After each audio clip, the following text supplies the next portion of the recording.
This video is going to quickly cover what is an abstract class. Now, continuing off of our last example, we had a basic inheritance of a dog class and a bird class inheriting from an animal class. The animal class has attributes of type, sound, and movement type.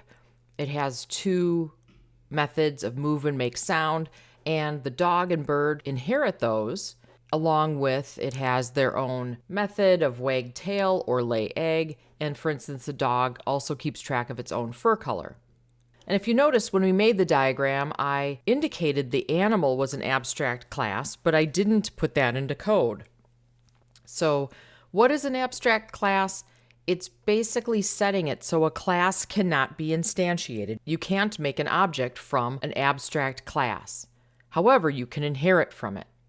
So a dog is a class that you can make an object from, and a bird is a class you can make an object from, but you can't just make an animal object. So to prevent that in code, we just need to add one word.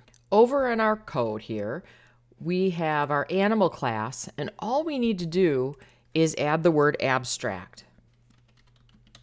And by defining this as abstract, when we are over in our controller, if I try to make an animal object,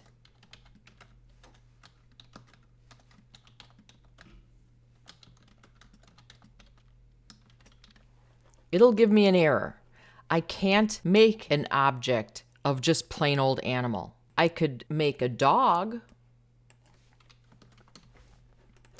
and I can have it be of type animal, but I can't use the animal class to make simply an animal object on its own because it's abstract. The other part with this is the animal class doesn't have a constructor. So it can have attributes, it can have methods, but no constructor like the bird and the dog does. And that's about it. So really, to make a class abstract, simply put the word abstract in.